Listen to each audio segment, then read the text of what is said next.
It's me again. Just thought I'd do a new segment, and it's hidden gems. Basically, graphic novels, comics that I like and that had an impact on my comic reading life, that I think might not get enough recognition and are deserving of wider exposure. So I'll start off with one that started off as a series in a comic called Crisis, which was like the sister comic to 2000 AD. Of course, there's the Judge Dredd magazine as well, but that's classified as 2000 AD because it's still basically characters from the Judge Dredd universe. But this one, Crisis, was outside of the whole 2000 AD universe, 2000 AD characters. Sorry about this, I've had hummus and for some reason it's given me burps. So what it focused on, it was more political, and more kind of real world setting, but with like a science fiction or superhero bent, but the message was definitely reflecting more of what was going on in the world, or what could happen if we carried on doing things the way that we're still doing them. I think political comics have definitely always been something that the British comic market has never been shy of doing. I mean, Alan Moore did it with V for Vendetta back in the early 80s, and 2000 AD as well. They've always had political messages in a lot of the strips, especially Judge Dredd, and they've I think it was the Cursed Earth, where they commented on the fast food companies, how we didn't know what we were eating, we're pandering to the advertisements of these mega corporations and basically risking our lives eating the junk that they spew out all the time. And one of the key people from those Judge Dredd comic stories and the more political 2000 stories was Pat Mills. He also created Martial Law, which was kind of like a semi-successful hit for Epic, which was a subsidiary of Marvel, which was more like Marvel's attempts at doing Vertigo, which they kind of did actually before Vertigo was in existence. So Marvel at one point did do things outside of the box. Now they're just pretty beige and bland. Anyway, that's a different story. But yeah, so Pat Mills, he created Judge Dredd with Carlos Ezquerra, I think, yeah. But of course, I think he did it, and I don't know who created it first. It's either him and John Wagner, or he did and then John Wagner took over. One of the two, anyway. But he was the main ideas guy. He was one of the instigators of the whole concept of 2000 AD, and he had a big hand in Action as well, which was like the most gritty adventure comic that the UK's ever seen. They really pushed the boats with that one. They really went to see how far they could go, until eventually there's a big public outcry in the papers and they shut the comic down. But as back to what I was originally saying, like I said, I do digress a lot. It was in the late 80s, or have a look.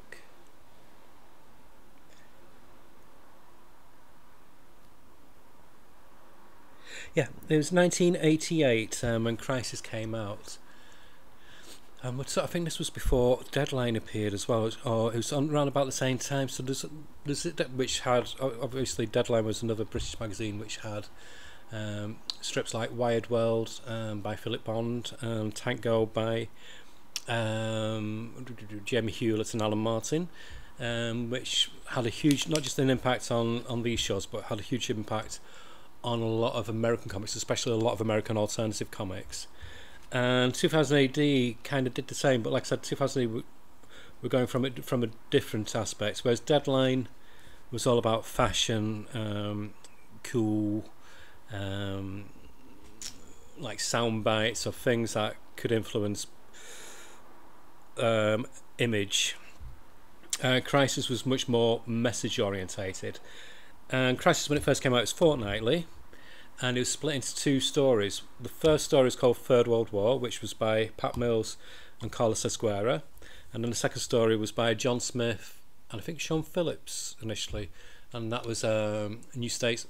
I think Jim Baker came. No, it was Jim Baker, and then Sean Phillips came on later on, which is like superheroes, but again from more like a real world perspective, as if to say what would happen if superheroes were real. But Third World War was one that did it for me, basically for the art of Carlos Ezquerra, of course, who made an impact with Strontium Dog, Judge Dredd, and Major Easy, and many other characters. And what Third World War was about, it said, I'll read the blurb on the back of the first book. It says, "This is the story of Eve and her journey from university graduate to conscript into Free Aid's Peace Force. There she discovers just how atrociously the people of South American countries are being exploited by the global corporations who secretly fund Free Aid, all under the guise of Western paternalism. Powerful, prescient and action-packed, Third World War is a politically charged masterpiece from two of the greatest creators in the history of comics, Pat Mills, creator of Nemesis, the Warlock and Slain, etc., and Carlos Ezquerra, creator of Judge Dredd, Strontium Dog." So yeah, it's John Wagner who did Judge Dredd, sorry, I apologise for that. And it's a truly anti-establishment graphic novel. I mean, Pat Mills, no matter what age he gets to, he'll always be an angry young man with a lot to say in his stories. And I applaud him for that. So I think there should be more comics that tackle political issues, that tackle injustice. I think I'm fed up of a lot of people saying that comics shouldn't be political, comics shouldn't have a message, they shouldn't be woke, which is what neckbeards, rednecks and basement dwellers in the mum's basement say when they read something that goes against what they believe in, that isn't about good old boys beating the crap out of other people, that maybe highlights that it's cool to be black, or it's cool to be a woman, or it's cool to be gay, or cool to be transgender, or it's cool to help people. And what I love about growing up in the 80s, 70s and 80s and 90s in British comics is we never had that self-censorship. We always had that there's like that hunger for a lot of the young writers, even the more established writers like Pat Mills, to do stories that actually address those concerns. Even martial law had a strong political undercurrents underneath all the bloodshed. And like I said, I think it makes storytelling much more interesting. I mean, a lot of my favourite fiction writers are quite politically charged, like China Melville, who does amazing weird fantasy stories which have a strong socialist undercurrent. It doesn't detract from enjoying the story, but it makes you think at the same time. And I don't think there's anything wrong in having strips that make you think. So this you can get from Rebellion, who are the publishers of 2000 AD. So if you go on 2000ad.com, they've got a shop page. If you're having trouble there, check on Amazon. Don't like to really publicise them, but Mr. Bezos is like the evil genius of retail, unfortunately. And there's a second book as well. Unfortunately, I could only get this soft cover of the first one, but this is the limited edition hardcover for the second one, which could only get on from 2000ad.com. And again, it continues the story and fleshes out much more, but the artwork later on does have different artists on the second one.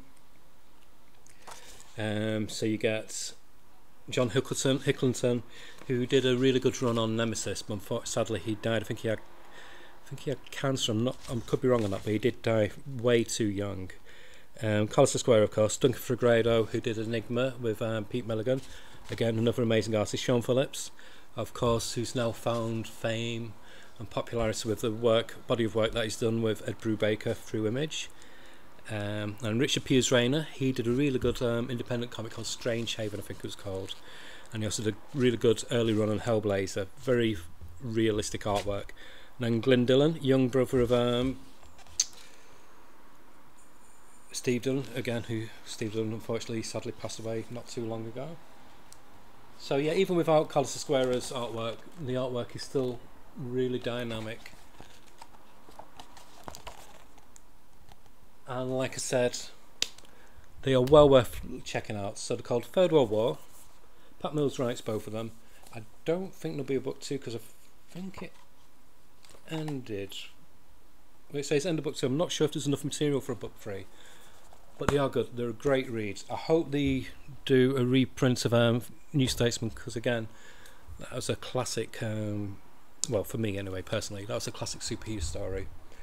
So this is the first one of my hidden gems. I will do another one soon. Just got to look at my bookcases to see which book or series jumps out at me. And I'll try and do it of books where you can still get. Sometimes you might have to hunt a bit, but you should be able to get them at a reasonable price. So hope you enjoyed this. Hope it wasn't too waffly, that I didn't go off at too many tangents. I know I do, because my brain doesn't think linear. Oh, look at that sweaty forehead. It's really close today. I think it's going to rain soon, so I do apologise for looking a right mess. But I'm sure if you've watched enough of my videos, you're used to me looking a state. So it's not about me, it's about the comics. Anyway, that's it. Hopefully I might do another episode near the end of the week. Depends if I get an idea. Or I might just show my new comic haul. So if you'd like me to do a comic haul, and just to prove that you've watched all of this video, just put in the messages at the bottom of this video, show this week's comic haul, and if I do that, it'll be at the weekend, because I normally get it Friday or Saturday. Okay, bye.